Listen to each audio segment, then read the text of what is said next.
No sir, sir ये वाला नहीं sir, purity sir.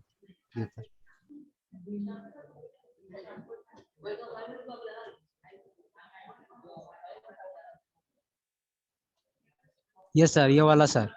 Percentage purity देख लिया था हम लोगों ने। अच्छा, इसका क्वेश्चन भी करा था क्या? No sir, no sir, no ठीक है, सर।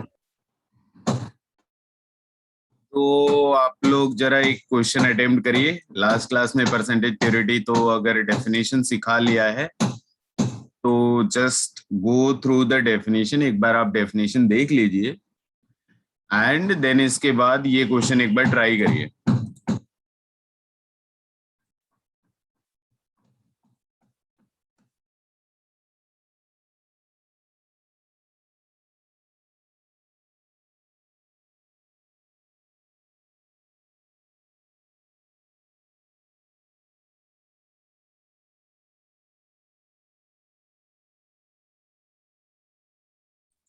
क्वेश्चन अच्छे से रीड करना है। अगर क्वेश्चन नहीं समझ में आ रहा है, डाउट है, तो आप पूछ सकते हैं, बट दिमाग तो पहले आप लगाओगे। सर क्वेश्चन पूरा समझ में नहीं है। ठीक है, क्वेश्चन मैं एक्सप्लेन कर देता हूं आपको। क्वेश्चन में कैसा बोल रहे हैं ना कि मान लीजिए, अच्छा मैं रिएक्शन मेंशन कर देता हूं कि calcium carbonate is CaCO3। Calcium carbonate है। कैल्शियम कार्बोनेट को अगर हम लोग हीट करते हैं ना, तो यहाँ से कैल्शियम ऑक्साइड मिल जाता है, जिसे आप लाइम बोलते हो अपनी भाषा में, चूना। एंड कार्बन डाइऑक्साइड गैस बाहर रिलीज हो जाती है। ये चूना सॉलिड है, कैल्शियम कार्बोनेट पत्थर होता है, आपको भी मालूम है, ये भी सॉलिड है। तो क्वेश्चन में बोल रहे हैं कि मान लीजिए हमने बाहर से 200 केजी कैल्शियम कार्बोनेट लिया, फिर बोले कि ये जो 200 केजी है ना, 200 केजी है ना, ये आपका 100% प्योर नहीं है। मतलब इसमें केवल कैल्शियम कार्बोनेट नहीं है, हो सकता है इसमें मिट्टी भी हो। तो बोल रहे हैं ये आपका 95% प्योर है, 95% प्योर है। तो आपको बताना है कि अगर ये 200 केजी का मास को मैं हीट करूं तो कैल्शियम ऑक्साइड कितना बनेगा, ये आपसे पूछा जा रहा है। आप एक बार ट्राई करो इसको।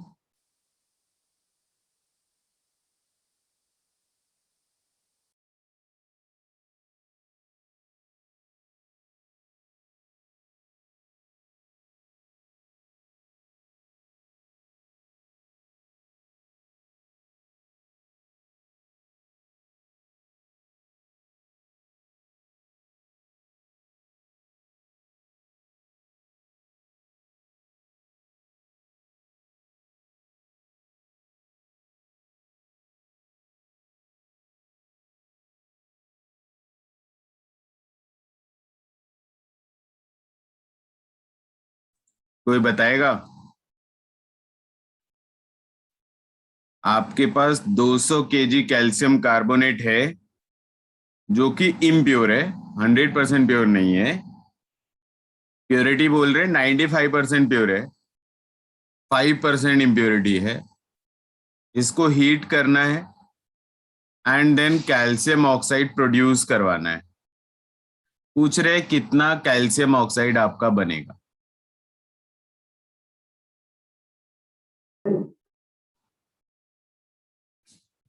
कोई ऐसा जो मुझे बस आइडिया दे दे कि कैसे सॉल्व होगा। No need to do the calculation. आप अगर केवल आइडिया भी दे देते हो, आपका आइडिया करेक्ट है तो भी चलेगा मेरे लिए। कोई है जो आइडिया देना चाहेगा कैसे सॉल्व करेंगे?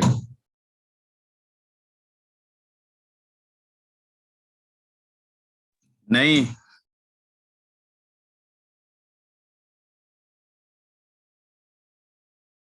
अच्छा, केवल टीचर की सुनने में मजा आता है, अपना आइडिया देने में मजा नहीं आता।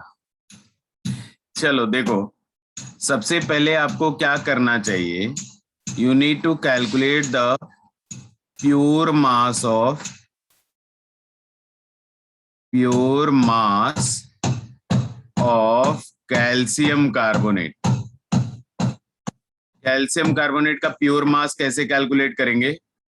ये जो आपका 200 kg है, ये आपका क्या है? ये इम्प्योर है।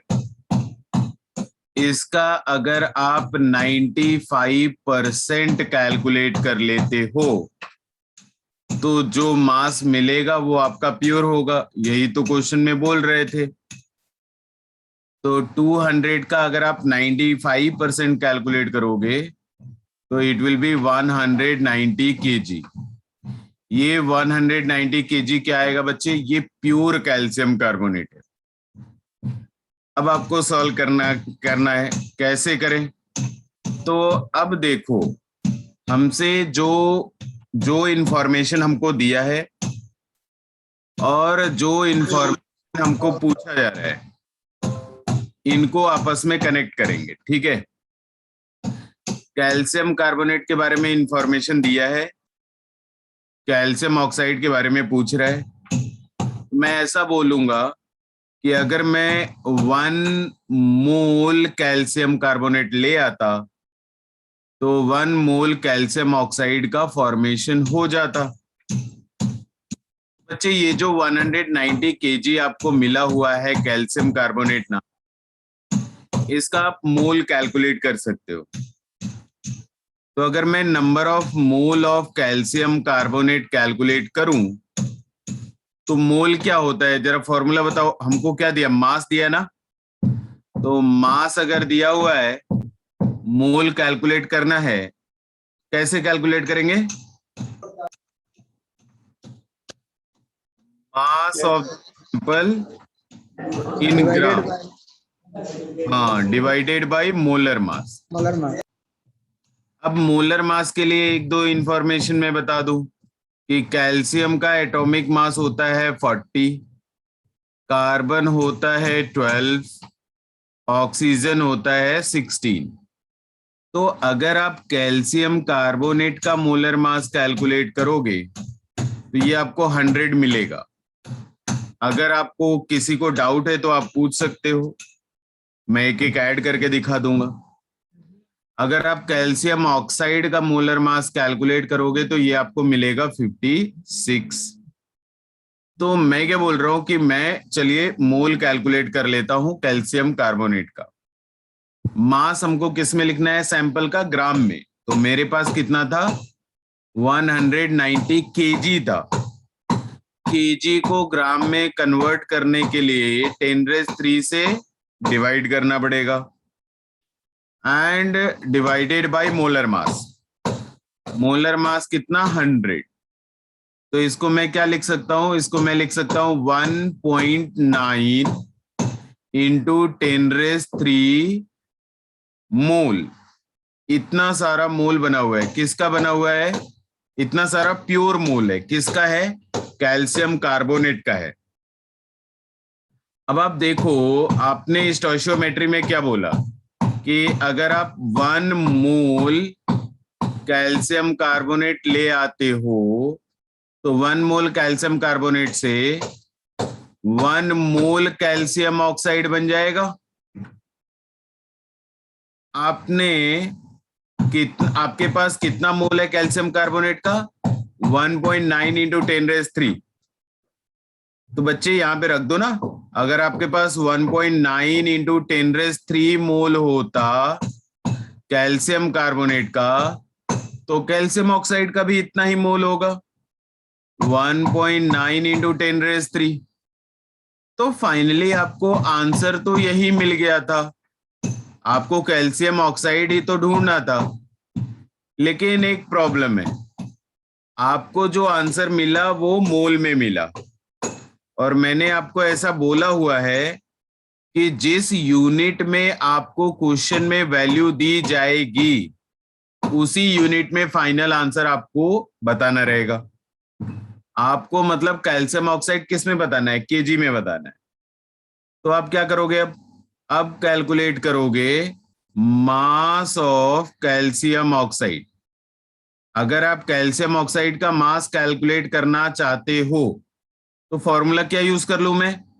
कई बार बोला हुआ है मैंने कि अगर आपको मास कैलकुलेट करना है तो ये number of mole into molar mass ऐसा होता है। तो मोल कितना 1.9 इंटू 10⁻³ किसका मोल? कैल्शियम ऑक्साइड का। मास किसका चाहिए हमको? कैल्शियम ऑक्साइड का। तो मोलर मास किसका मल्टीप्लाई करूंगा? कैल्शियम ऑक्साइड का। कितना है?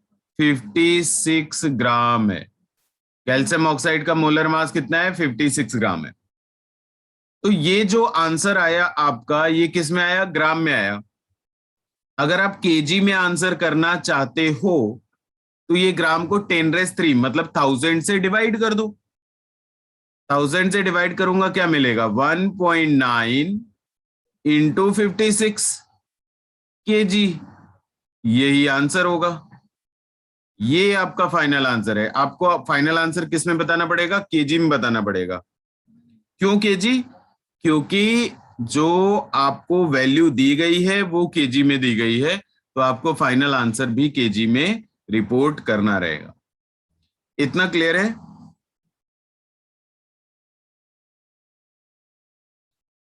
जल्दी बोल दो भाई। Yes sir. किसी को कोई डाउट है तो आप पूछ सकते हो। अगर डाउट नहीं है तो मैं आगे चलूं, नेक्स्ट क्वेश्चन करा जाए, अगर इसमें डाउट नहीं है तो। नहीं ना? चलो अच्छी बात है, भरोसा कर लिया मैंने। अच्छा फिर से समझा दे सुहाना, ऐसा बोल रहे हो? चलो। अच्छा मालूम है, अगर एक बंदे को भी डाउट आया तो उसके लिए फिर से रिपीट करना पड़ता है। अगर क्लास में 100% है, 100 में 99 समझ गया, एक नहीं समझा, तो वो एक बंदे के लिए फिर से। हाँ ये मैं करूंगा, मुझे कोई तकलीफ नहीं है।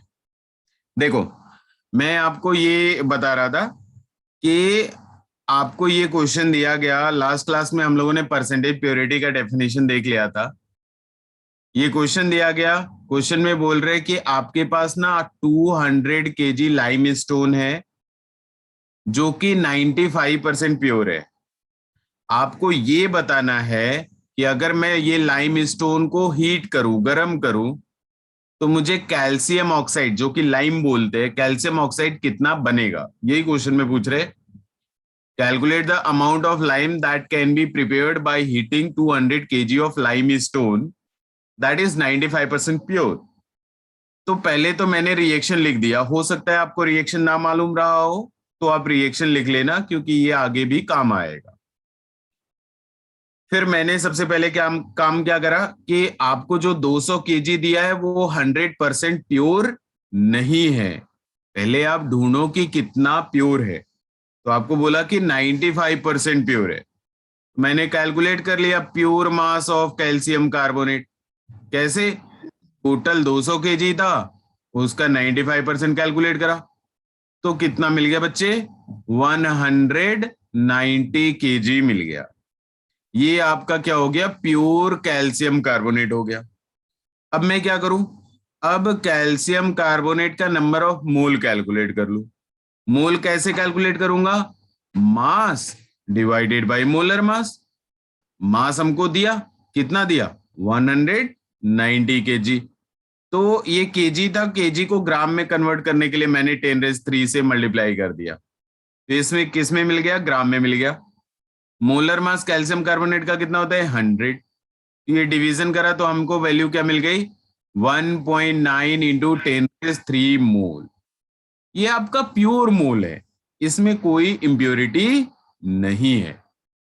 तो अब मैं क्या बोल रहा हूं, अगर मुझे कैल्शियम कार्बोनेट दे करके कैल्शियम ऑक्साइड पूछ रहे हैं तो इनके बीच में स्टोइचियोमेट्री वाला रेशियो देखूंगा। मैं क्या बोलूंगा?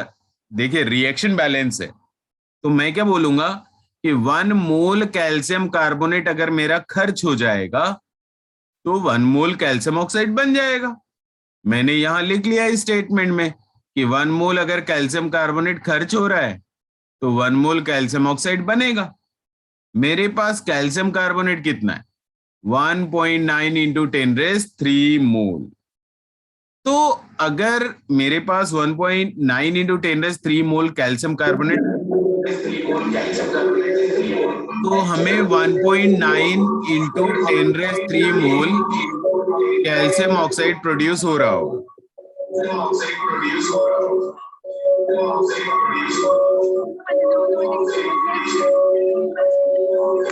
अरे भाई म्यूट कर लो। हाँ, तो ये आपको मिल गया कैल्शियम ऑक्साइड। ठीक है, कैल्शियम ऑक्साइड का हमको क्या मिल गया, मोल मिल गया। देखिए, हमको कैल्शियम ऑक्साइड ही बताना था, तो कैल्शियम ऑक्साइड का मोल तो मिल गया यार।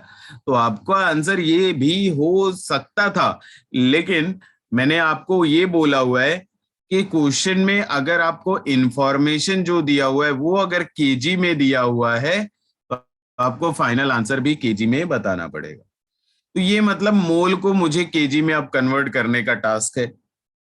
तो मास कैसे कैलकुलेट कर लो? मास होता है number of mole into molar mass.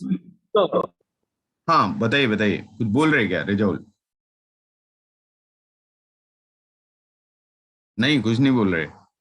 अच्छा, तो मास कैसे कैलकुलेट करो? मोल इनटू मोलर मास। तो कैल्शियम ऑक्साइड का मोलर मास कितना? 56। कैल्शियम कितना? 40, ऑक्सीजन 16, टोटल ऐड करके 56। तो मल्टीप्लाई करूंगा तो आंसर किस में आएगा मेरा? ग्राम में आएगा। लेकिन नहीं, हमको ग्राम नहीं चाहिए, हमको केजी चाहिए। तो 10³ से वापस से डिवाइड कर दो, 1000 से डिवाइड कर दो, तो ये 10³ जो था वो कैंसिल हो जाएगा। क्या बच जाएगा? 1.9 इंटू 56 बच जाएगा, और यही फाइनल आंसर होगा। अभी ठीक है? Still any doubt anyone?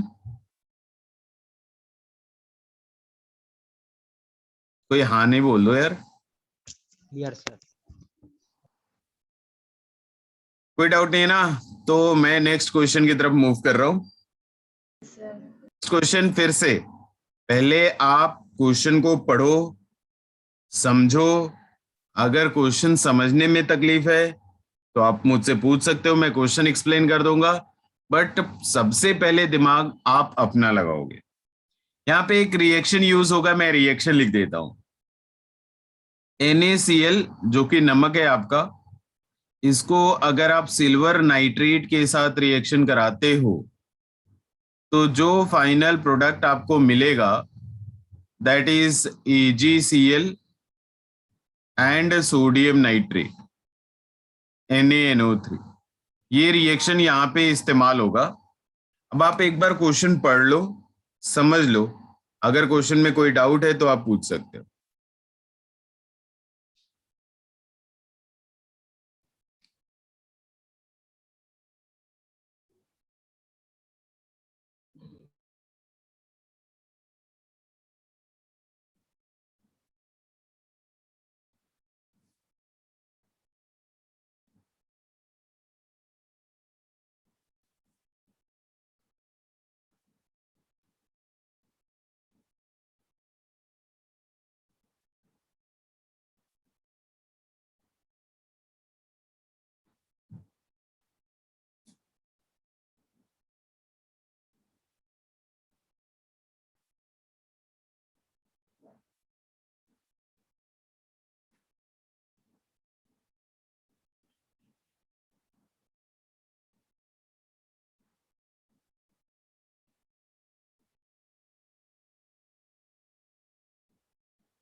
Sir एक बार क्वेश्चन एक्सप्लेन कर दीजिए सर। ओके, क्वेश्चन एक्सप्लेन कर देता हूं मैं आपको। देखिए, आप एक काम करिए, मार्केट जाइए, मार्केट से ना नमक खरीद करके ले आइए, NaCl। कितना ले आना है आपको? 6 ग्राम ले आना है। ठीक है, तो ये जो आपका 6 ग्राम नमक है, पहले तो ये प्योर नहीं है, इसमें हो सकता है दुकानदार ने कुछ मिट्टी मिला रखी हो। ठीक है, तो ये 6 ग्राम आपका प्योर नहीं है। आपका जो भी आपने नमक खरीद के ले आया और उसको क्या कर देना है, बीकर में घोल लेना है। यहाँ पे किसको घोल लिया हमने, नमक को घोल लिया। नमक जब भी घोलोगे तो आप Na+ एंड Cl- ऐसे मिल रहा होगा, लेकिन ध्यान रहे आपने 6 ग्राम घोला था, वो 6 ग्राम प्योर नहीं था। अब आगे बोल रहे हैं कि इसी बीकर में आपको क्या करना है ना, आपको सिल्वर नाइट्रेट AgNO3 भी ऐड करना शुरू कर देना है। तो जब भी आप सिल्वर नाइट्रेट ऐड करोगे ना, तो यहाँ पे आयन एक्सचेंज रिएक्शन हो रहा है। यहां से Ag+Cl- से जुड़ करके क्या बना लिया, AgCl, एंड जो Na+ था वो NO3- से मिलकर के NaNO3 बना लिया। AgCl को बोला जाता है कि ये प्रेसिपिटेट बनाया, जिसे शॉर्ट फॉर्म में, प्रेसिपिटेट को शॉर्ट फॉर्म में पीपीटी बोलते हैं। प्रेसिपिटेट मतलब AgCl सॉल्यूशन से बाहर आ जाएगा, या तो सॉलिड फॉर्म में नीचे चला जाएगा या फिर झाग फॉर्म में झाग बना करके ऊपर निकल जाएगा। आपको ऐसा समझना है। प्रेसिपिटेट मतलब जो आपका लिक्विड है, लिक्विड से बाहर निकल जाएगा, सॉल्यूशन से बाहर निकल जाएगा। आपको बोला गया कि आपने सिल्वर नाइट्रेट सफिशिएंटली ऐड करा और एंड में आपके पास 14.35 ग्राम AgCl बन गया। ठीक है, फिर आपसे पूछे कि बताओ ये जो आप NaCl ले आए थे, ये कितना परसेंट प्योर था। आपसे प्योरिटी पूछ रहे हैं कि कितना परसेंट प्योर है।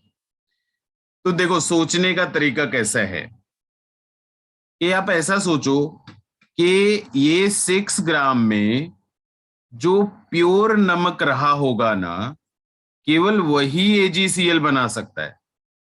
मिट्टी भी सिल्वर नाइट्रेट के साथ रिएक्ट करके AgCl बनाएगा क्या? नहीं बनाएगा, ऑब्वियसली नहीं बनाएगा। तो जो इम्प्योरिटी होगा वो सिल्वर नाइट्रेट के साथ रिएक्ट करके AgCl नहीं बनाएगा।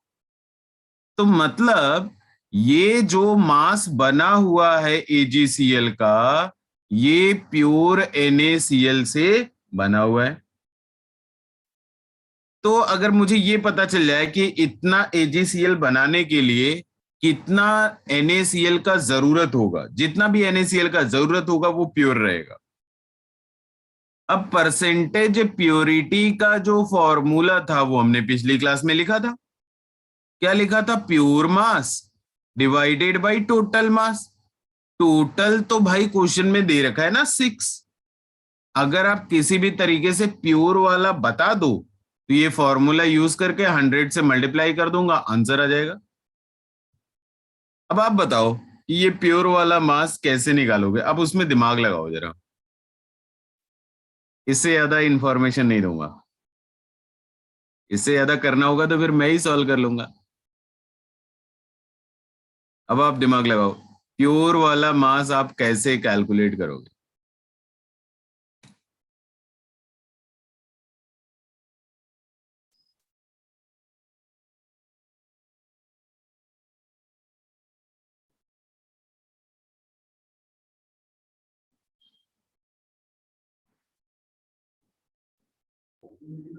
प्योर बाय टोटल मास से सर डिवाइड कर।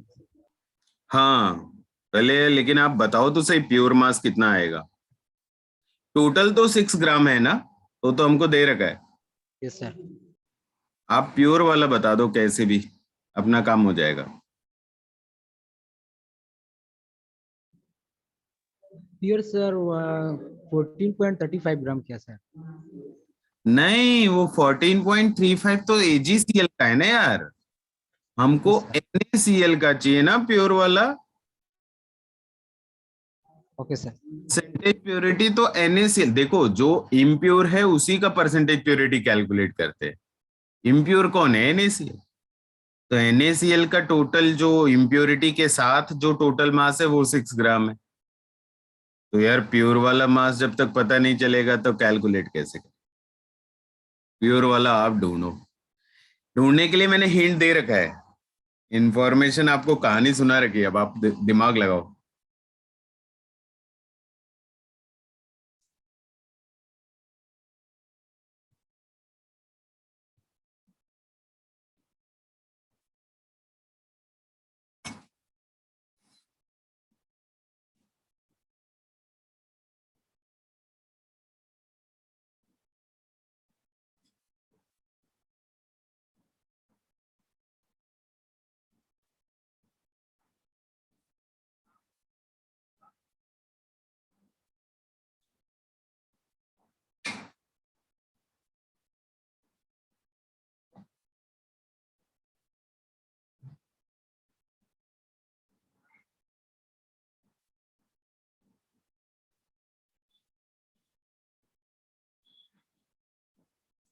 कोई भी बताएगा क्या?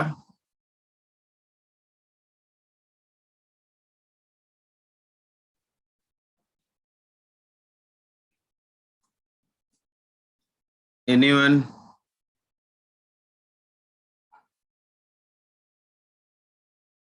अरे कितना टाइम लगाते हो भाई आप लोग?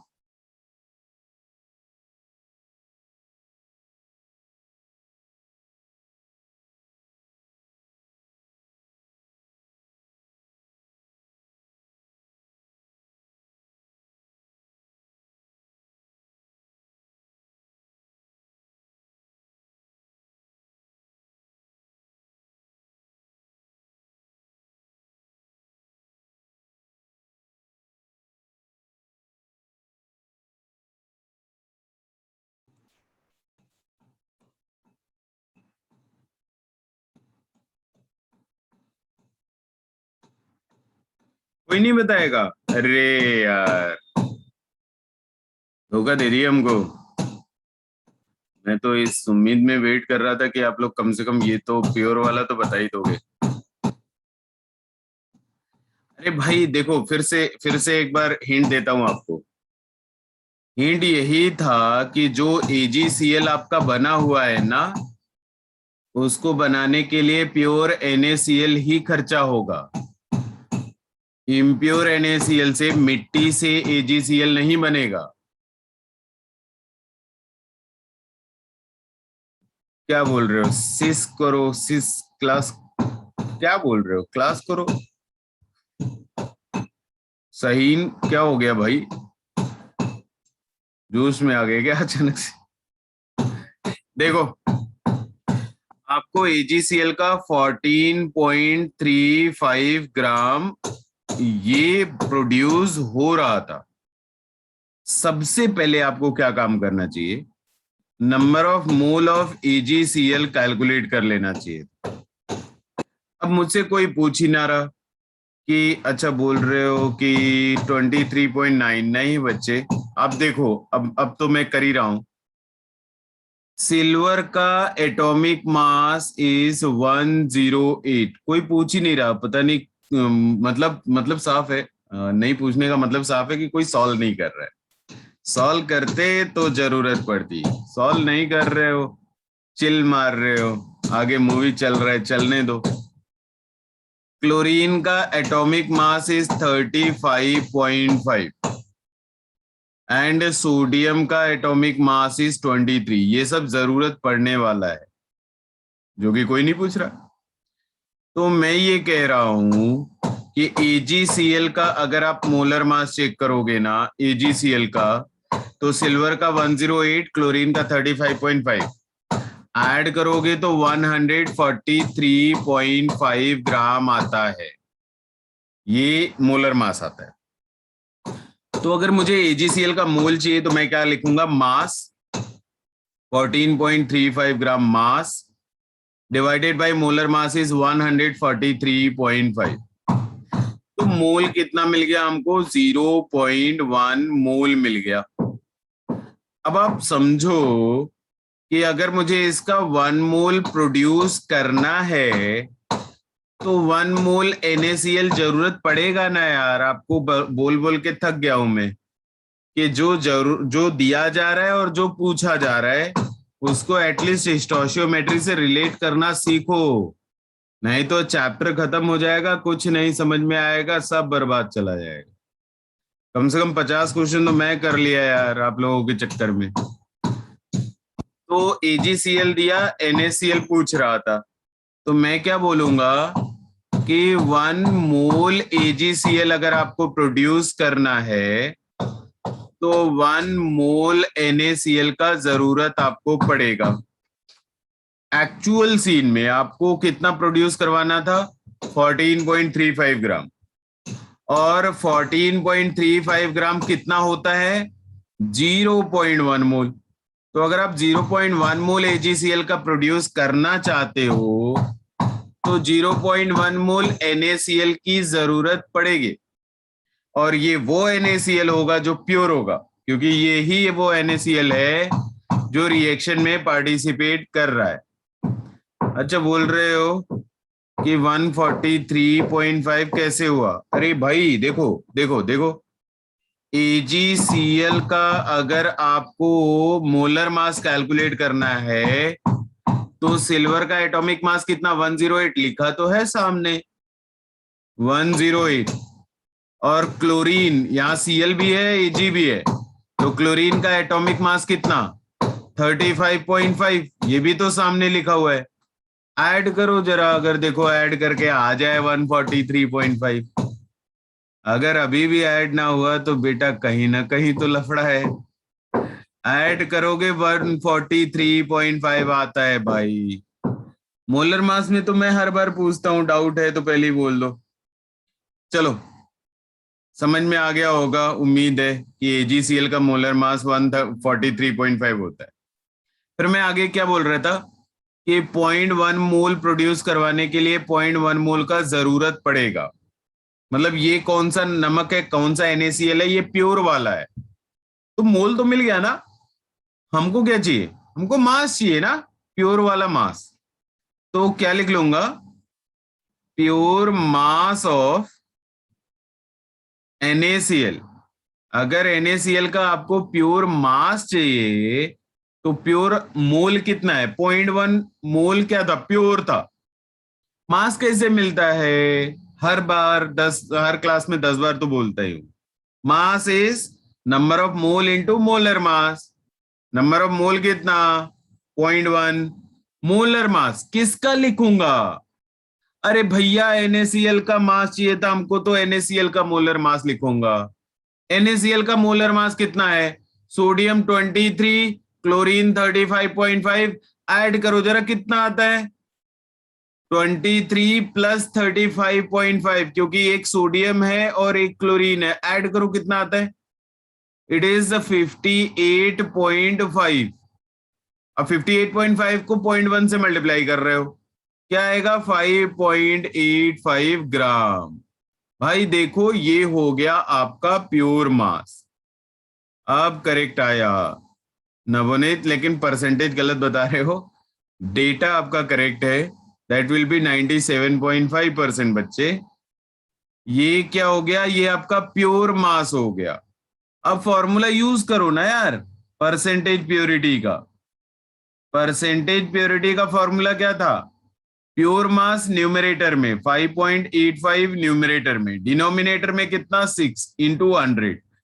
ये कर लो, 97.5% आता है, यही आंसर है। पता नहीं ऐसा डिफिकल्ट क्या पूछ रहा था मैं, मेरे ख्याल से तो डिफिकल्ट नहीं था। डिफिकल्ट था क्या?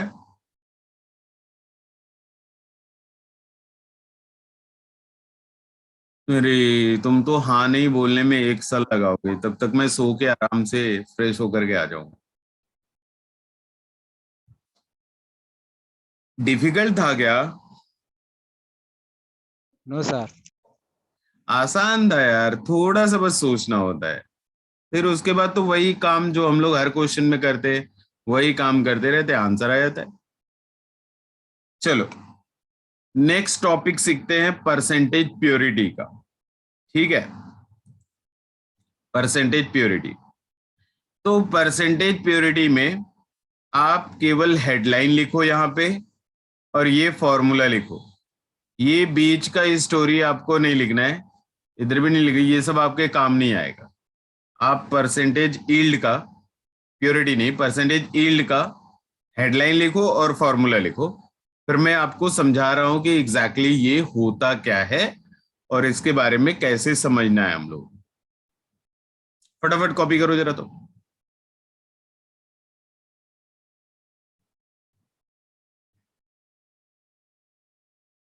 हो गया?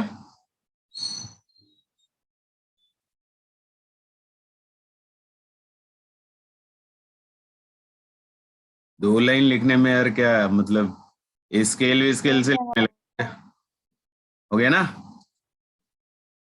हाँ, ओके। चलो देखो, अब परसेंटेज यील्ड को समझने की कोशिश करना। ना समझ में आए तो फिर बोल देना, फिर से रिपीट कर दूंगा, लेकिन जल्दी रेस्पॉन्ड करना। देखो अभी हम लोग छोटे हैं, क्लास 11 में हैं। आगे जाकर के बहुत कुछ सीखना बाकी है। मैं क्या बोल रहा हूं, एक रिएक्शन ले रहा हूं क्लास 12 का, याद नहीं रखना है, याद नहीं रखना है, that is just for reference. उस वहां से परसेंटेज समझने में थोड़ी आसानी हो जाती है। तो क्लास 12 में ऑर्गेनिक केमिस्ट्री में अल्कोहल के RCH2OH अगर ऐसा लिख रहे हैं तो इसको हम लोग बोलते हैं अल्कोहल। जहां पे भी OH वाला फंक्शनल ग्रुप रहेगा, OH अगर एक साथ लिखा हुआ है कार्बन के साथ जो जुड़ा हुआ है, कार्बन के साथ जुड़ा हुआ अगर OH लिख रहा हूं तो उसको क्या बोलते हैं, अल्कोहल बोलते हैं। अब एक एडिशनल इंफॉर्मेशन आपको दे दूं कि अगर इस अल्कोहल को आप ऑक्सीडाइज करते हो, ऑक्सीडाइज कर देते चलो, तो एक जो प्रोडक्ट मिलता है वो आपको एल्डिहाइड मिल सकता है। एल्डिहाइड कैसा, R then carbon oxygen double bond then hydrogen, ये आपका एल्डिहाइड है। मान लो कि हमने अल्कोहल को ऑक्सीडाइज करा, aldehyde, this is one of the possible product. Okay, अगर इसका ऑक्सीडेशन कर ही रहे हो तो एक और पॉसिबल प्रोडक्ट है, ऑक्सीडेशन में ही दो पॉसिबल प्रोडक्ट बन सकते हैं, एक एल्डिहाइड है और दूसरा है कार्बोक्सिलिक एसिड जिसे RCOOH से दिखाते हैं। अब मेरा पॉइंट ये है कि मान लो कि हमें जो डिजायर्ड प्रोडक्ट है, डिजायर्ड प्रोडक्ट मतलब जो हमको चाहिए, वो एल्डिहाइड चाहिए, हमको एसिड नहीं चाहिए। ठीक है, हमको क्या नहीं चाहिए, एसिड नहीं चाहिए, कार्बोक्सिलिक एसिड नहीं चाहिए, हमको क्या चाहिए, हमको एल्डिहाइड चाहिए, ये एल्डिहाइड चाहिए होगा। तो देखो ऐसा नहीं होता है, ऐसा कोई ऑक्सीडेशन नहीं हो पाता है कि आप ऑक्सीडेशन कराओ और केवल एल्डिहाइड मिले। नहीं नहीं नहीं, जब भी ऑक्सीडेशन कराओगे ना, थोड़ा बहुत तो कार्बोक्सिलिक एसिड मिलेगा ही मिलेगा, ये पक्की बात। तो हमारा जो मानना था कि हमारा जो डिजायर्ड प्रोडक्ट है वो एल्डिहाइड है, तो जो ऊपर रिएक्शन लिखा हुआ है, ये रिएक्शन के बेसिस पे अगर मैं बोलूं तो मैं ये कह सकता हूं कि 1 मोल अल्कोहल को अगर मैं पूरी तरीके से एल्डिहाइड में कन्वर्ट करता तो मुझे 1 मोल एल्डिहाइड मिल जाता अकॉर्डिंग टू स्टोइचियोमेट्री। अब मैं क्या बोल रहा हूं कि चलो आपको मैंने दिया 100 मोल अल्कोहल दे दिया, आप एल्डिहाइड में कन्वर्ट करना शुरू करो। अगर मेरा एक्सपेक्टेड प्रोडक्ट एल्डिहाइड है तो मैं जो एक्सपेक्ट करूंगा, जो मैं उम्मीद रखूंगा, वो ये उम्मीद रखूंगा कि अगर मैंने अल्कोहल 100 मोल लिया हुआ है तो मुझे 100 मोल एल्डिहाइड मिल जाना चाहिए। लेकिन ये 100 मोल मिल जाना चाहिए मतलब समझते हो, ये आपका थियोरेटिकल वैल्यू है, ये आपका एक्सपेक्टेशन है, this is not the reality. ये आपका एक्सपेक्टेशन है कि आपको, आप ये चाहते हो कि आपको 100 मोल एल्डिहाइड मिल जाए, लेकिन रियलिटी कुछ और था। रियलिटी ये है कि जब आप अल्कोहल को ऑक्सीडाइज करना शुरू करोगे तो एल्डिहाइड के साथ साथ एसिड भी बनना स्टार्ट हो जाएगा। तो मान लो ऐसा हुआ कि आपने 100 मोल लेकर के ऑक्सीडेशन तो स्टार्ट कर दिया, लेकिन ये 100 मोल में से 10 मोल आपको 10 मोल कार्बोक्सिलिक एसिड भी मिल गया। मतलब अगर 10 मोल कार्बोक्सिलिक एसिड मिल गया बच्चे, तो फिर एल्डिहाइड तो 100 मोल नहीं मिला होगा, एल्डिहाइड कम हो गया। तो कितना कम हुआ, 10 कम हो जाएगा, तो कितना बना होगा, 90 मोल। तो ये जो 90 मोल मिला ना, ये हमारा एक्चुअल प्रोडक्ट है जो हमको मिला हुआ है प्रैक्टिकल करके, क्योंकि प्रैक्टिकल करने के टाइम में 10 मोल तो कार्बोक्सिलिक एसिड बना लिया था। अच्छा, तो एक्चुअल अमाउंट कौन सा हो गया, 90। थियोरेटिकल अमाउंट या एक्सपेक्टेड अमाउंट या कैलकुलेटेड अमाउंट क्या हो गया हमारा, 100। तो परसेंटेज यील्ड जब भी कैलकुलेट करा जाता है तो यही बोला जाता है कि आप एक्चुअल अमाउंट न्यूमरेटर में रखो एंड थियोरेटिकल अमाउंट डिनोमिनेटर में रखो, या एक्सपेक्टेड अमाउंट डिनोमिनेटर में रखो इनटू 100। यही क्या होता है, परसेंटेज यील्ड होता है। परसेंटेज यील्ड स्पेशली कब यूज होगा, ये तभी यूज करा जाता है, ये टर्म तभी यूज करा जाता है जब भी आप जिस प्रोडक्ट का उम्मीद रख रहे हो उस प्रोडक्ट के साथ कोई और भी बन रहा है, मतलब 100% कन्वर्जन नहीं हो रहा है, तो परसेंटेज यील्ड का जरूरत पड़ता है। ये क्लियर है अभी डेफिनेशन, मतलब जो भी समझना है परसेंटेज यील्ड से। अच्छा, अगले साल बताओगे? अगले साल बताओगे? मैं भी अगले साल आऊंगा।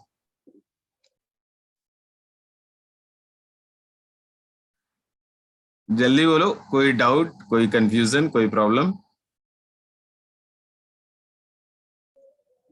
सर फिर से समझाइए सर। क्लियर। अच्छा, फिर से समझा दूं? चलो फिर से समझा देता हूं। देखो, मेरा पॉइंट यही था कि आपके पास अगर अल्कोहल है तो अल्कोहल से एल्डिहाइड भी बनना सकता है और अल्कोहल से कार्बोक्सिलिक एसिड भी बन सकता है, ये दोनों बन सकता है। हमारा जो डिजायर्ड प्रोडक्ट था, हम जो उम्मीद रख रहे थे, वो ये उम्मीद रख रहे थे कि हमें एल्डिहाइड मिलना चाहिए, हम ये। तो अकॉर्डिंग टू स्टोइशियोमेट्री बोलता, तो मैं ये बोलता कि 1 मोल अल्कोहल अगर आप ला रहे हो तो 1 मोल एल्डिहाइड मिल जाएगा थियोरेटिकली। कहां से? स्टोइशियोमेट्री कोफिशिएंट से। ओके, बट साथ में अगर आप अल्कोहल का ऑक्सीडेशन कर रहे हो तो अल्कोहल कार्बोक्सिलिक एसिड में भी ऑक्सीडाइज हो सकता है। दैट विल हैपन, क्योंकि प्रैक्टिकल करने के दौरान कुछ अल्कोहल एसिड में भी बदल जाता है, आपका 100% एल्डिहाइड में कन्वर्जन नहीं हो पाएगा। फिर मैंने आपको बोला कि मान लो आपको हमने दिया 100 मोल अल्कोहल, आप बताओ आप क्या उम्मीद रखते हो कि आपको एल्डिहाइड कितना मिलना चाहिए? तो भाई, जब उम्मीद की बात करी जाएगी, एक्सपेक्टेशन की बात करी जाएगी, तो मैं स्टोइशियोमेट्री से ही देखना शुरू करूंगा। 1 मोल से 1 मोल बन रहा था तो 100 मोल से 100 मोल बनना चाहिए, ये मेरा उम्मीद है। लेकिन जब इसी को प्रैक्टिकल करने के लिए दिया गया, बोला गया ये लो 100 मोल एल्डिहाइड में कन्वर्ट करो, तो प्रैक्टिकल करने के दौरान हमें पता चला कि नहीं, 100 मोल एल्डिहाइड तो नहीं मिला यार, हमको हमको केवल 90 मोल मिला, बाकी 10 मोल कार्बोक्सिलिक एसिड मिल गया। तो अब अगर हमसे पूछा जाए कि परसेंटेज यील्ड कितना है, तो हमने प्रैक्टिकल करके एक्चुअल सीन में हमको कितना मिला? 90। मतलब प्रैक्टिकल जो वैल्यू रहेगा, जो एक्चुअल वैल्यू रहेगा, वो न्यूमरेटर में रखना है, डिवाइडेड बाय थियोरेटिकल वैल्यू जो आप पेपर में कैलकुलेट करके बताते हो, वो थियोरेटिकल वैल्यू है या कैलकुलेटेड वैल्यू है, उसे आप डिनोमिनेटर में रखोगे into 100। That will give you the percentage yield. अभी ठीक है? Clear sir. ओके, तो फिर से कौन बनेगा करोड़पति? स्टोशियोमेट्री का क्लासरूम में आखिरी क्वेश्चन है, इसके बाद आपको डीबीपी में ही मिलेगा। क्लास के दौरान स्टोशियोमेट्री का आखिरी क्वेश्चन है, इसके बाद सॉल्यूशन वाली चीजें स्टार्ट हो जाएंगी, कॉन्सेंट्रेशन टर्म्स स्टार्ट हो जाएगा। तो मैं ये चाहता हूं कि आखिरी वाला क्वेश्चन तो करेक्ट बता दो यार। आप खुद से अटेम्प्ट करो एंड कोशिश करो कि आंसर करेक्ट हो जाए आखिरी क्वेश्चन का।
किसी को मिला क्या या क्वेश्चन समझ में नहीं आया?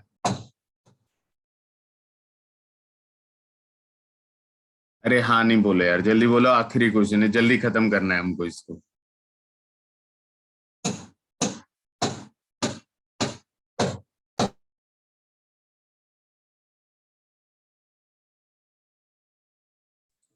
कोई नहीं बताएगा?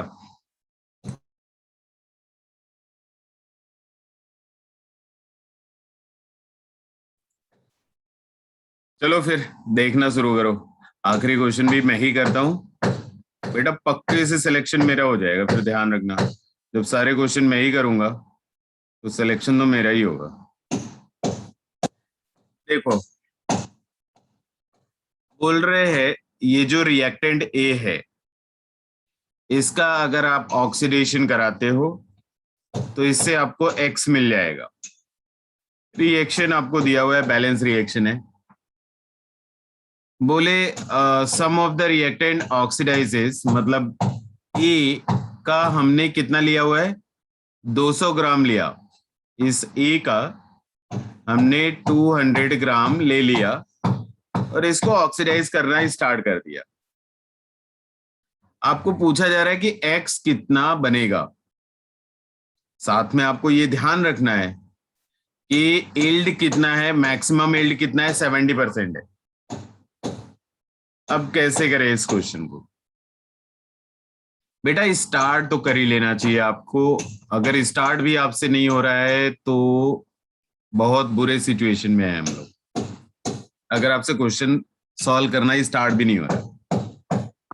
क्योंकि भाई जब हमको ए का मास दिया हुआ है, ऊपर ए का मोलर मास दिया हुआ है, ए का मोल तो लिख ही सकते हैं ना, ये इतना काम तो कर ही सकते हैं।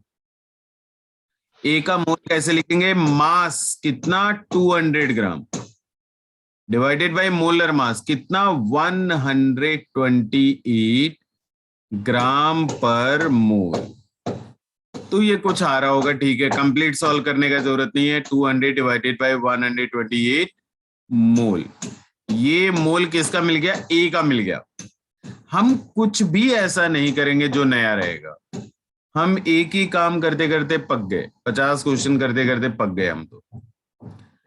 देखो आगे ए दिया था, एक्स पूछ रहा था, वही बकवास और घटिया काम फिर से करूंगा। बोलूंगा 2 मोल ऑफ ए, अगर ये खर्च हो जाता तो 2 मोल ऑफ एक्स बन जाता।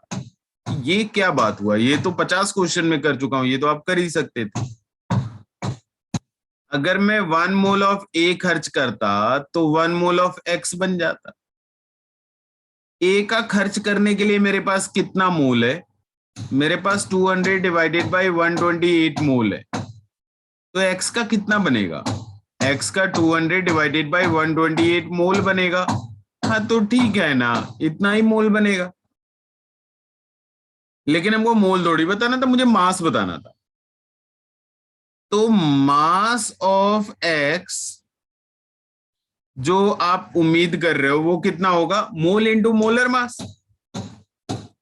मोल कितना? 200 डिवाइडेड बाई 128, ये क्या है? मोल है। मोलर मास कितना है? 148 इज द मोलर मास।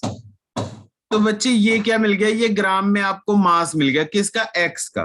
अब आप एक बात बताओ, ये जो आप वैल्यू बता रहे हो, ये कैलकुलेट करके बता रहे हो या फिर प्रैक्टिकल करके बता रहे हो?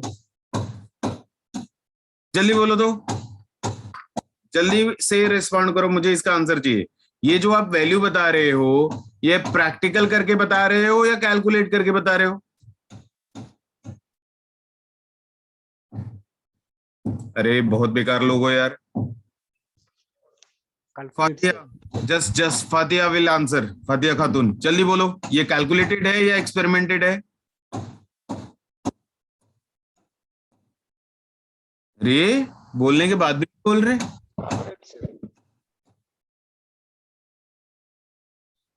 फातिया खातून हो उधर या मोबाइल में ज्वाइन करके कहीं खेलने गए हो? नहीं ना, बड़ा मजा आता है ऐसा, मोबाइल में क्लासरूम ज्वाइन करके खुद खेलने निकल जाओ। मीर आलम, जल्दी बोलो।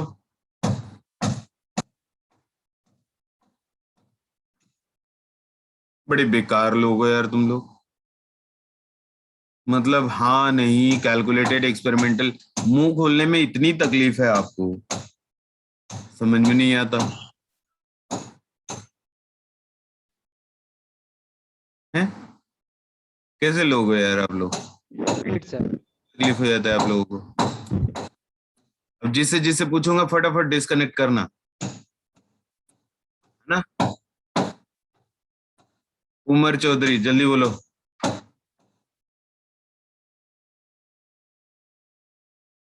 हाँ फटाफट फटाफट डिस्कनेक्ट मारो सब लोग, जल्दी जल्दी, फिर 10 मिनट बाद ज्वाइन करना। बेटा सीख सीख चुके केमिस्ट्री, हो गया आप लोगों का मेडिकल और जेई में सिलेक्शन, और कर चुके, बोर्ड टॉप कर चुके हम लोग। हमारा सिलेक्शन तो यही हो जाता है जब आप डिस्कनेक्ट करना शुरू करते हो। जल्दी जल्दी करो डिस्कनेक्ट, जो देखिए कहाँ तक पहुंचते हो डिक्रीज होकर के। बहुत बेकार लोग हो तुम।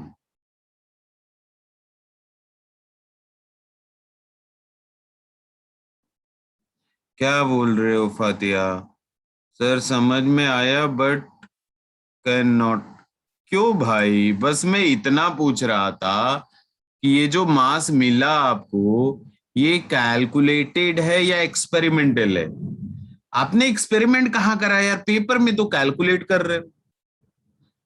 पेपर में कैलकुलेट करा है ना, तो वही तो बोल रहा हूं मैं, बार बार वर्ड बोल रहा हूँ कैलकुलेटेड। अब अगर आपको कैलकुलेटेड का मीनिंग नहीं पता है तो प्रॉब्लम हो सकता है। आई गेस कैलकुलेटेड का मतलब तो सबको समझ में आता है यार।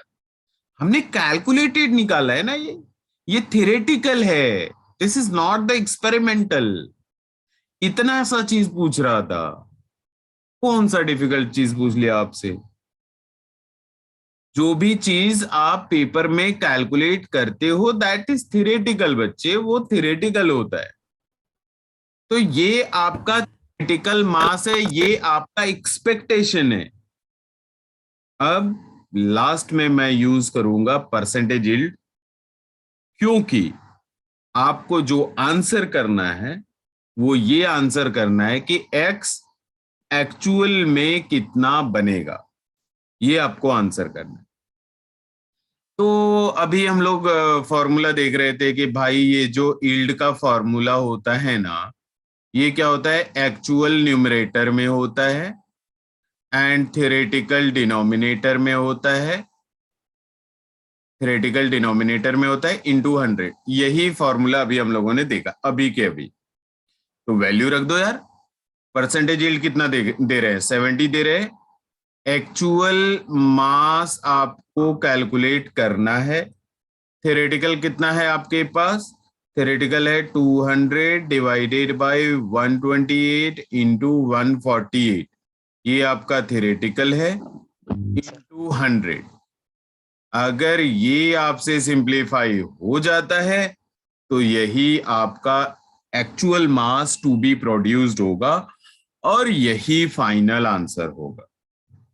इसको सिंप्लीफाई करने के लिए बच्चे सिंपली आपको क्रॉस मल्टीप्लाई कर देना है। तो जो एक्चुअल मास होगा that will be equal to 70 into 200 into 148, 148 divided by 128 into 100। यही आपका आंसर है। अब अगर ये भी आपसे ना हो पाए, मल्टीप्लाई डिवाइड भी ना हो पाए, तो मल्टीप्लिकेशन डिवीजन तो मुझे भी नहीं आता, फिर क्या करेंगे हम लोग? कोई बताओ कितना आता है?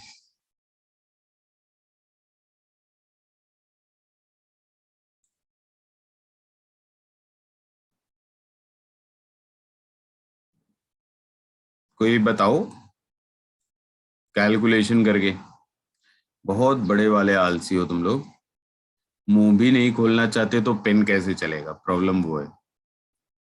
जब हम लोग मुंह से बोल नहीं सकते तो पेन चलाने में तो और ज्यादा मेहनत लगेगी, तो बहुत तकलीफ वाली बात हो जाएगी। 161 है ना, 161.87 ऐसा आता है। जहां तक मुझे याद है, अगर मुझे आंसर सही याद है तो। आगे चलूं या आज इस क्वेश्चन को डिस्कस करते रहे? किसी को डाउट है तो बोल सकते हो, आई कैन रिपीट, मुझे कोई प्रॉब्लम नहीं उधर, रिपीट करने मुझे कोई तकलीफ नहीं। Any doubt anyone?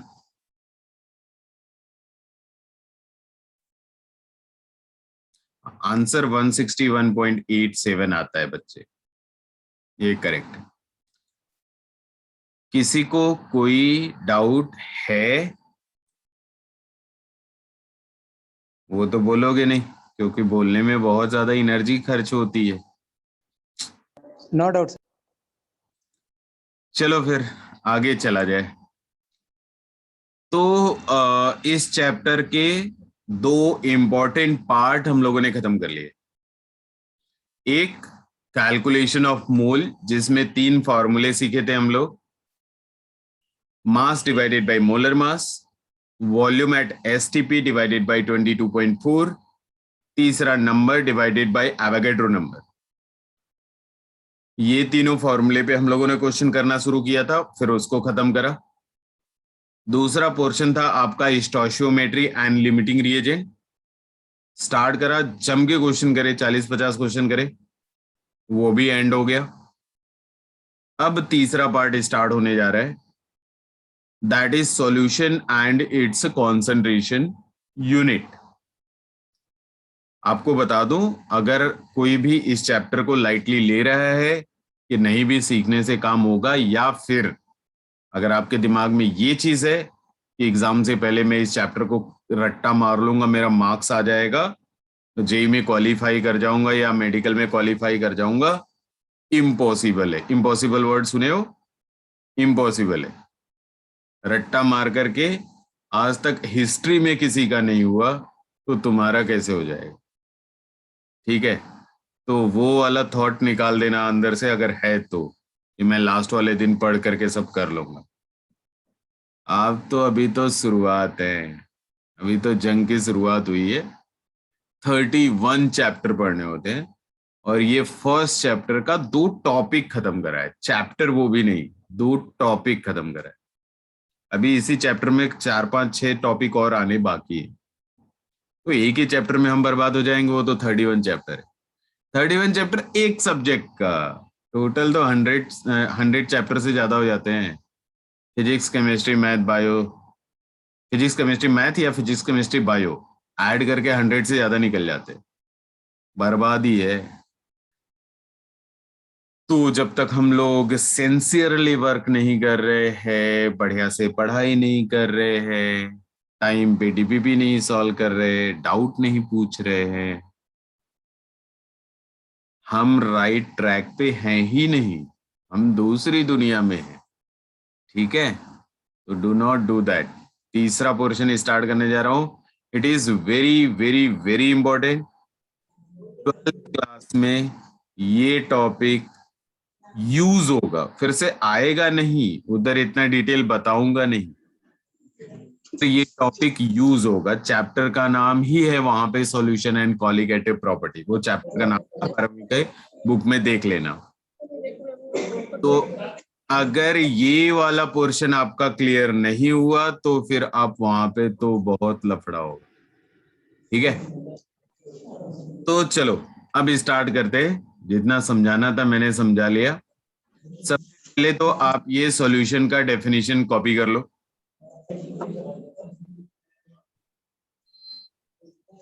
यार मेरे को कुछ जगह तो अरे आपस में मारपीट कर रहे हो क्या? कर लो, एक दिन मारपीट ही कर लो आपस में जम के, लेकिन बढ़िया से करो, है ना। सॉल्यूशन का डेफिनेशन लिखो, मारपीट क्लास के बाद करते हैं। चलो, सॉल्यूशन का definition is homogeneous mixture of 2 और मोर कंपोनेंट। अच्छा, वैसे तो जनरली मैं अगर क्लास में होता तो पहले आपसे पूछता कि आप सॉल्यूशन का डेफिनेशन बताओ, तो मैं बता देता हूँ। आपका रिप्लाई भी मुझे मालूम है, आपका जो जवाब आता है वो भी मुझे मालूम है। आपका एक ही जवाब आता है कि sir mixture of solute and solvent is solution. आपका यही जवाब आता है। तो मैं ये कह रहा हूं कि आगे से, अच्छा ये जो सॉल्यूशन का डेफिनेशन है ना, that can be asked in your school exam.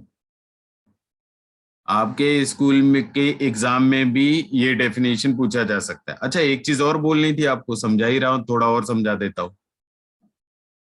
शायद समझाया था, पता नहीं, मैं भूल जाता हूं मैं क्या समझाया था। मैं ये बोल रहा हूँ कि थ्रू आउट द केमिस्ट्री, सारा केमिस्ट्री पढ़ाने के दौरान में कई बार ऐसा होगा, कई बार ऐसा होगा कि जब टॉपिक स्टार्ट होना होता है या कोई अच्छी चीजें आती हैं तो मैं उधर बोल देता हूँ कि ये वाला टॉपिक आपके स्कूल एग्जाम में पूछा जा सकता है, ये वाला टॉपिक मेडिकल एग्जाम के लिए इम्पोर्टेंट है, ये वाला टॉपिक जेई एग्जाम के लिए इम्पोर्टेंट है। तो आपका काम क्या होता है, आप सुनते हो और दूसरे कान से निकाल देते हो, बड़े वाले गधे हो अगर ऐसा काम करते हो तो। फिर मेरे पास रोते हुए आते हैं लोग सेशन के एंड में कि सर कल एग्जाम है, अब मैं क्या पढूं। तो फिर एक साल से क्या पढ़ रहे थे। तो ये ऐसे रोंदू लोग बिल्कुल पसंद नहीं है हमको। तो जैसे मैंने बोला कि सॉल्यूशन का ये डेफिनेशन इंपॉर्टेंट है स्कूल के एग्जाम के लिए, आपको तुरंत से कुछ मार्क कर लेना चाहिए। स्कूल के एग्जाम के लिए एक अलग सिंबल बना लो, मान लो सर्कल बना लिया, जेई या मेडिकल एग्जाम के लिए मान लो स्टार बना लिया। तो ऐसा ऐसा कुछ सिंबल को आइडेंटिफाई करके जब मैं बोलूं तो मार्क कर लिया करो, ताकि अगर स्कूल का एग्जाम में आए तो वो वाला टॉपिक एटलीस्ट जरूर पढ़ के जाओ, सेफ रहोगे। कंपटीशन एग्जाम आए तो जो टॉपिक बोला हो उसको जरूर पढ़ के जाओ, थोड़ा स्कोर होगा। एक्स्ट्रा दिमाग लगाओगे, साइंटिस्ट बनोगे, तो फिर बेटा साइंटिस्ट बनने में कांड हो जाएगा तुम्हारे साथ। तो वो वाले एक्स्ट्रा दिमाग नहीं लगाना है इधर, ठीक है। एक्स्ट्रा दिमाग आप प्रॉब्लम सॉल्विंग में लगाओ जितना लगाना है, उधर मैं टाइम देता भी हूँ आपको, खूब लगाओ दिमाग, उधर लगाती नहीं।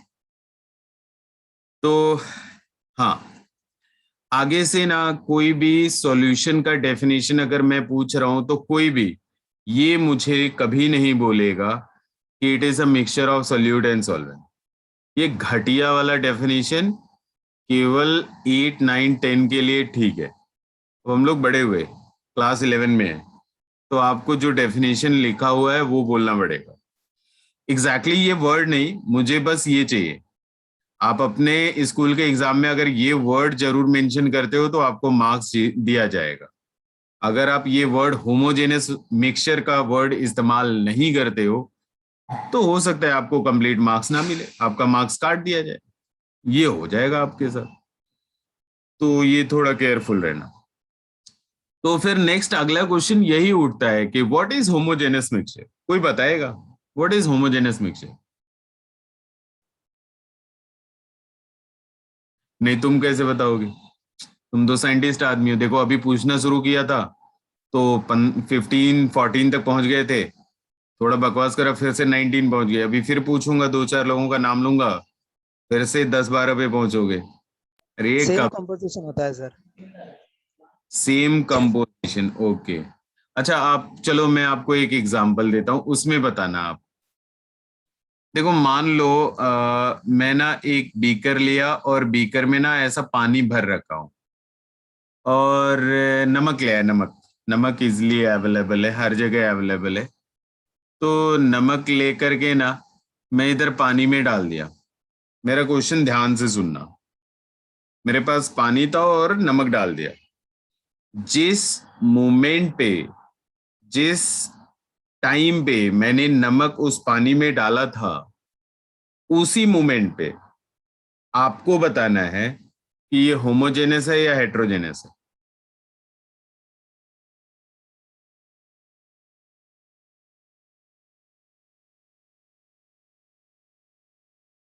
नहीं, दूसरा क्वेश्चन, जिस मोमेंट पे मैंने नमक को पानी में डाला था उसी मोमेंट पे यहां ऊपर से मैंने 10 ml अलग बीकर में रखा, ठीक है, और नीचे से मैंने 10 ml अलग बीकर में रखा। मेरे पास सिस्टम था, मैं दोनों जगह से 10 ml 10 ml अलग कर सकता हूं।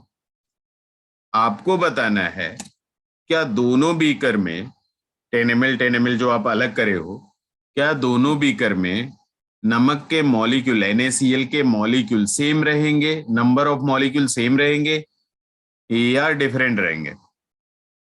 डिफरेंट रहेंगे सर। डिफरेंट रहेगा।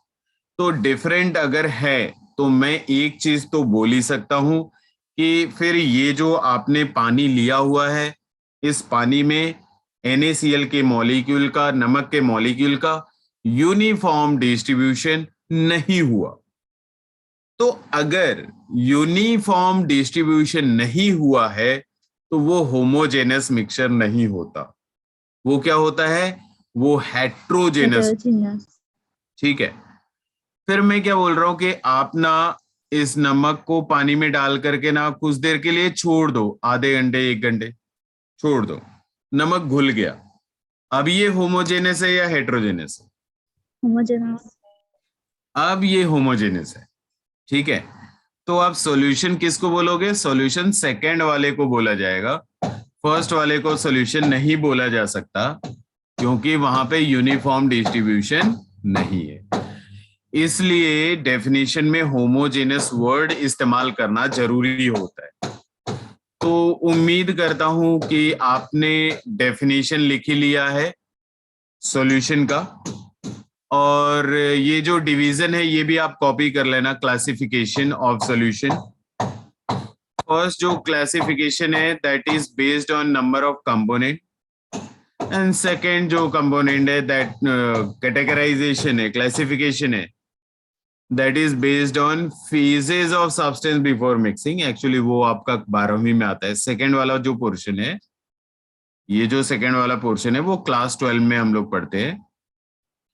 ये अभी आप पढ़ सकते हैं कि number of component.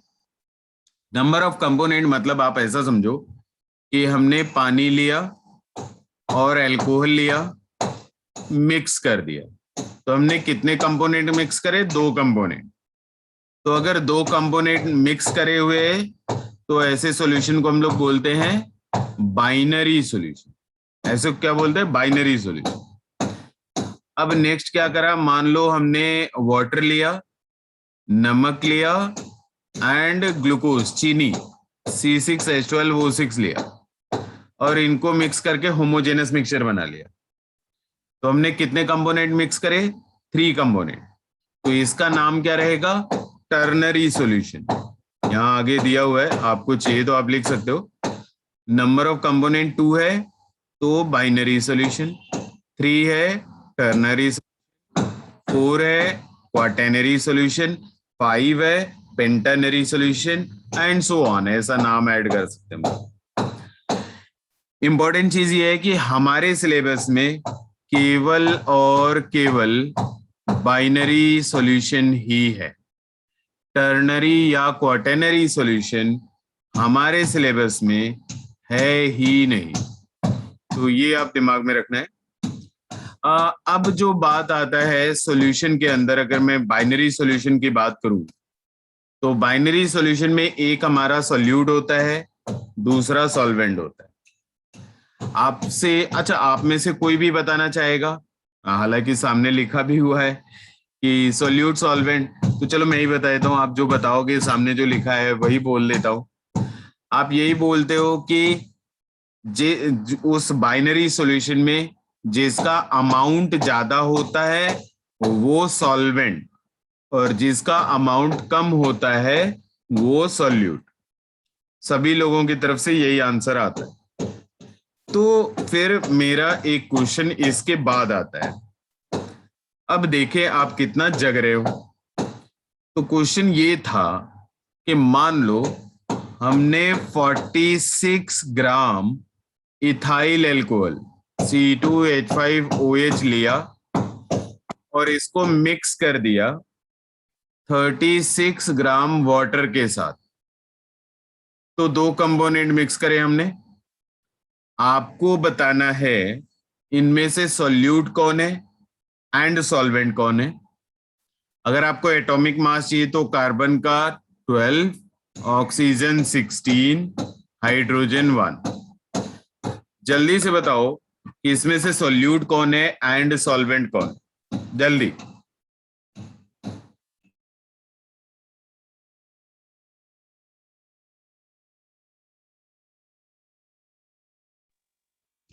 Sir 46 gram to sir solvent है।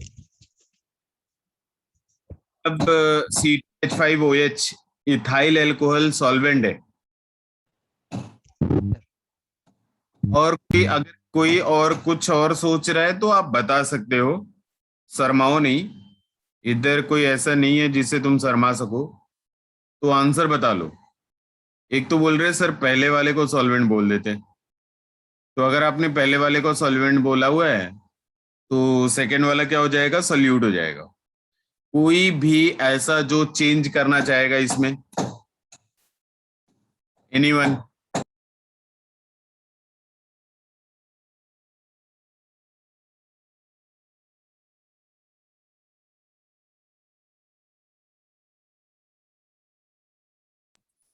कोई नहीं है, कोई चेंज नहीं करना चाहेगा, हेंस प्रूव्ड, सब गधे हो। जब तुम चेंज ही नहीं करना चाहते, सोचना ही नहीं चाहते, तो फिर गधे हो। देखो पागल लोगों, ये गलत था, ठीक है। ये जो 46 ग्राम दिख रहा है ये सॉल्यूट है, जो 36 ग्राम दिख रहा था वो सॉल्वेंट है। पहला मिस्टेक आप यही करते हो, आपने ध्यान से सुना नहीं जो मैंने डेफिनेशन बोला, इसलिए कहते हो। डेफिनेशन मैंने क्या बोला? मैंने बोला मिक्सचर में जिसका अमाउंट ज्यादा होगा वो सॉल्वेंट होगा, और जिसका अमाउंट कम होगा वो सॉल्यूट होगा। What is the unit of amount? Amount का यूनिट क्या होता है? मोल होता है ना बच्चे, तो आपको मोल कैलकुलेट करना था, आप पहले मोल तो कैलकुलेट करो। तो मैं आपको बताऊं, C2H5OH इथाइल अल्कोहल का अगर आप मोलर मास कैलकुलेट करोगे ना, तो ये 46 ग्राम पर मोल ऐसा आता है। एंड वाटर का मोलर मास कैलकुलेट करोगे तो 18 ग्राम पर मोल आता है। तो आप जरा मोल कैलकुलेट करो। इथाइल अल्कोहल का 46 ये गिवन मास था, मोलर मास भी 46, मोल कितना 1। वाटर के लिए मास कितना 36, मोलर मास कितना 18 डिवाइड होकर के 2। तो भाई अमाउंट ना वाटर का ज्यादा था, मास अल्कोहल का ज्यादा था। मैंने तो डेफिनेशन में मास बोला ही नहीं था, मैंने तो डेफिनेशन में बोला अमाउंट, जिसका अमाउंट ज्यादा रहेगा वो सॉल्वेंट। अमाउंट ज्यादा किसका है, मोल ज्यादा किसका है, वाटर का। तो water is solvent and alcohol is solute. Clear है ये सभी को? Yes sir. अच्छा अगले साल तक बताओगे? ये पॉइंट सभी को क्लियर है, या फिर एक एक का नाम लेकर के पूछना शुरू करूं? बड़े पागल लोग हो तुम लोग। Yes sir. Yes sir. Okay, तो बच्चे डेफिनेशन लिख लेना ना, सॉल्यूट सॉल्वेंट का डेफिनेशन। डेफिनेशन में क्या लिखोगे? The component which is having more amount, amount को अंडरलाइन करना जरूरी होता है। The component which is having more amount, amount को अंडरलाइन करके, is known as solvent. And the component which is having lesser amount, फिर से अमाउंट को underline, is known as solute. तो कम से कम पहले सॉल्यूट सॉल्वेंट आइडेंटिफाई करने आना चाहिए। नेक्स्ट एक पहला कॉन्सेंट्रेशन यूनिट हम लोग देखने जाएंगे। अच्छा आपको बता दें कि कौन कौन सा कॉन्सेंट्रेशन यूनिट पढ़ना है हम लोगों को। मोल फ्रैक्शन पढ़ेंगे, percentage weight by weight, percentage weight by volume, percentage volume by volume, ppm, PPB, molarity, molality, normality. तो ये सारे डेफिनेशन आपको एक एक करके पढ़ने हैं और ये डेफिनेशन पे बेस्ड क्वेश्चन बनेगा, न्यूमेरिकल बनेगा। जिस दिन सारे खत्म हो गए तो चैप्टर का तीसरा पार्ट भी खत्म हो जाएगा, फिर फोर्थ पार्ट में कुछ और आएगा, उसमें इक्विवेलेंट सीखेंगे, कुछ नया सीखेंगे। तो खैर अभी इधर आते हैं। जो पहला कंसंट्रेशन यूनिट है इसे हम लोग मोल फ्रैक्शन बोलेंगे और मोल फ्रैक्शन को ऐसा कैपिटल एक्स से दिखाएंगे। ठीक है, यहाँ पे जो भी लिखा हुआ है अभी कोई कॉपी नहीं करेगा। रुको मैं आपको एक दूसरी जगह समझा लेता हूं पहले, फिर आप कॉपी करते रहना। देखो पहले आप समझ लो, फिर वो डेफिनेशन कॉपी कर लेंगे। मान लो मेरे पास ना एक कंटेनर है, एक डब्बा है ऐसा, और इस कंटेनर में, डब्बे में हमने गैस भर रखी है। ठीक है, गैस ए ले रखा है, गैस बी ले रखा है एंड गैस सी ले रखा है। 3 गैसेस लेकर के मिक्स कर दी। फिर बोला कि ये जो गैस ए है, गैस ए का Na मोल लिया हुआ है। मोल को स्मॉल n से रिप्रेजेंट करते हैं और जिसका मोल है उसको सबस्क्रिप्ट में लिख देते हैं। ए का number of mole is Na, B का number of mole is Nb and C का number of mole is Nc। मतलब ए का Na मोल, बी का Nb मोल एंड सी का Nc मोल लेकर के इस कंटेनर में भर दिया, मिक्स कर दिया। तो अब अगर मुझे ए का मोल फ्रैक्शन लिखना है तो मैं x से लिखूंगा। x is mole fraction, subscript में a, मतलब हम किसका मोल फ्रैक्शन लिख रहे हैं? a का मोल फ्रैक्शन लिख रहे हैं। तो अगर आपको a का मोल फ्रैक्शन लिखना है तो जिसका मोल फ्रैक्शन लिखना है उसका नंबर ऑफ मोल न्यूमरेटर में रखना है, divided by total number of mole, Na plus Nb plus Nc। Similarly अगर आप B का मोल फ्रैक्शन लिखना चाहते हो तो ये क्या मिल जाएगा? Nb, जिसका मोल फ्रैक्शन लिखना है उसको न्यूमरेटर में, Nb divided by Na plus Nb plus Nc। Similarly C का मोल फ्रैक्शन लिखना है तो it is Nc divided by Na plus Nb plus Nc। ये सबका मोल फ्रैक्शन लिख लिया। तो इतना लिखने के बाद व्हाट आई एक्सपेक्ट कि आपको कभी भी अगर ऐसा मिक्सचर दे दिया जाए जिसमें 2 कंपोनेंट हो या 2 से ज्यादा कंपोनेंट हो, अगर आपको मोल फ्रैक्शन लिखना है तो मोल फ्रैक्शन का फॉर्मूला लिखने आना चाहिए। इतना तो मैं उम्मीद रख ही सकता हूं आपसे। तो पहले तो आप इतना ही कॉपी कर लो, पहले आप फटाफट इतना कॉपी कर लो।